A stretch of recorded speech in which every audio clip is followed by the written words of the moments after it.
तो हमारी हेडिंग होने वाली है कि work done by when work is done by system. तो हम लिखेंगे यहाँ पे कि व्हेन वर्क इज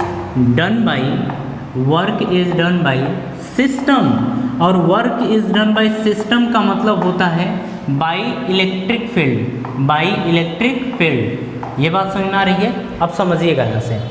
जैसे हम अगर समझें कि यहाँ पर एक कोई चार्ज, एक कोई पॉइंट है A, यहाँ पर एक कोई पॉइंट है B, ठीक है, यहाँ के पर चार्ज जो है वो प्लस Q1 है, ठीक है, और हम मान लेते हैं कि यहाँ पर एक पॉइंट है P, ठीक है, ये पॉइंट यहाँ से अभी देख लेते हैं कितनी डिस्टेंस पर है,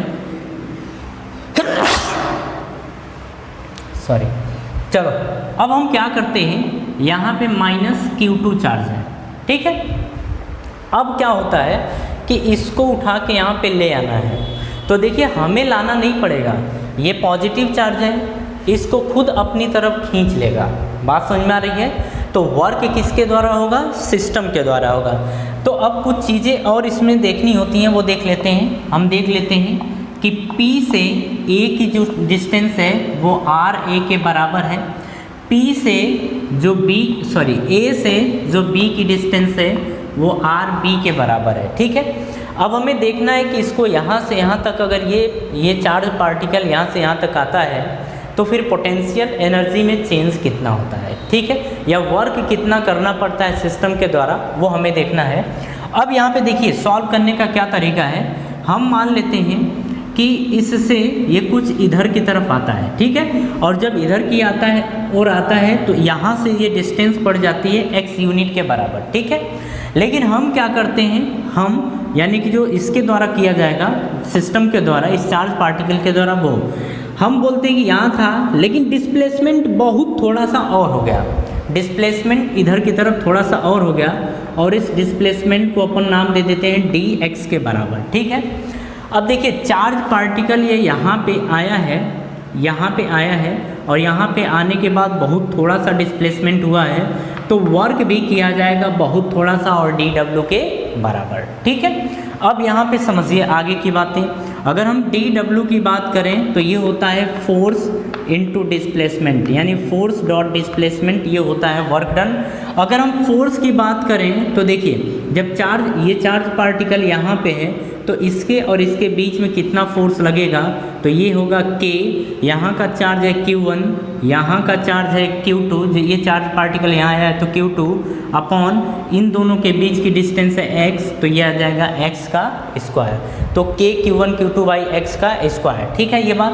अब देखिए अब हम देखना चाहते हैं, डॉट हटाना चाहते हैं, तो dw इज इक्वल टू आ जाएगा f dx cos थीटा, ठीक है। अब हम थीटा देखना चाहते हैं, तो देखिए यहाँ पे होगा क्या, माइनस चार्ज पार्टिकल है, डिस्प्लेसमेंट हो रहा है इधर, फोर्स हो रहा है, फोर्स लग रहा है इधर, तो डिस्प्लेसमेंट भी इधर की तरफ हो रहा है और फोर्स भी इधर ही लग रहा है, तो दोनों के बीच का एंगल हो जाएगा 0 डिग्री, तो हम बोलेंगे थीटा की वैल्यू क्या है 0 डिग्री।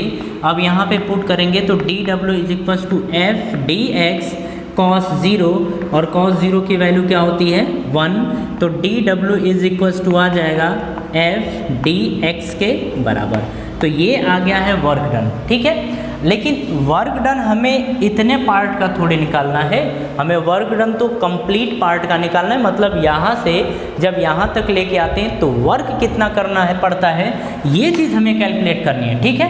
अब हम यहाँ पे लिखेंगे, देखिए dw, तो लिखेंगे dw is equal to force, और फोर्स के प्लेस पे हम पुट करेंगे k q1 q2 by x square, और आगे है dx, तो ये dx, ठीक है। अब देखिए छोटा सा पार्ट होता है, अगर हम इसको इंटीग्रेट कर दें तो हमें पूरे पार्ट का जो वर्क डन होगा वो मिल जाएगा, ठीक है।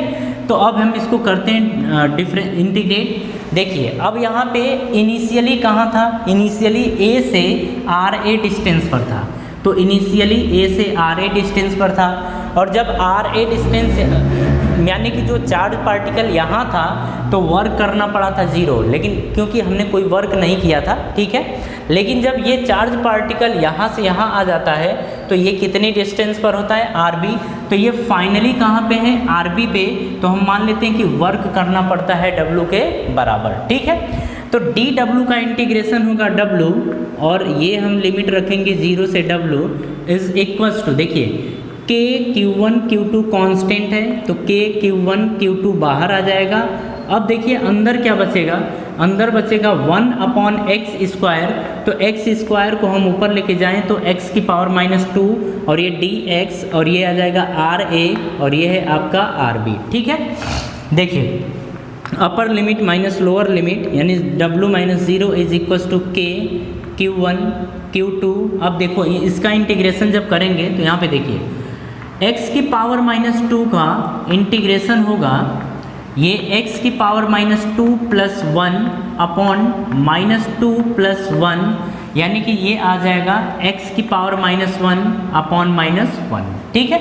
इसको अपन लिख सकते हैं 1/x, x की पावर -1 को 1/x, और ये माइनस है तो अपन ऐसे लिख सकते हैं। तो जो इसका इंटीग्रेशन आएगा वो आएगा -1/x, और लिमिट की बात करें तो ये है RA और ये है RB, ठीक है। तो यहाँ बचेगा W is equals to K Q1 Q2। अब यहाँ पे लिमिट रखें तो -1/x पहले अपर लिमिट यानी कि RB, फिर माइनस ये होता है, फिर ये माइनस, तो माइनस लोअर लिमिट 1/RA ये हो जाएगा, ठीक है। ये तो W इज इक्वल्स टू आ जाएगा K Q1 Q2। अब यहाँ पे देखिए ये माइनस माइनस प्लस होगा, तो हम इसको पहले या फिर ऐसे रख दें 1/RB + 1/RA ये आ जाएगा, ठीक है। चलिए इस पार्ट को अपन इरेज करते हैं और उसको इधर लेके आते हैं।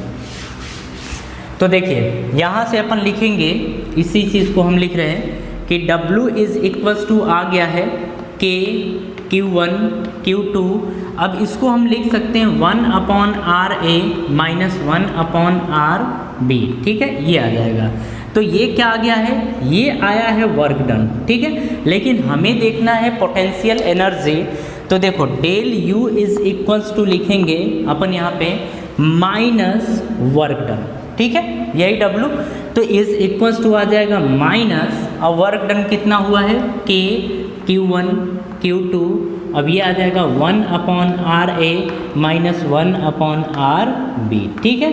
तो ये पोटेंशियल एनर्जी मिली है जब वर्क किया जा रहा है सिस्टम के द्वारा, वर्क किया जा रहा है सिस्टम के द्वारा, तो पोटेंशियल एनर्जी ये मिली है।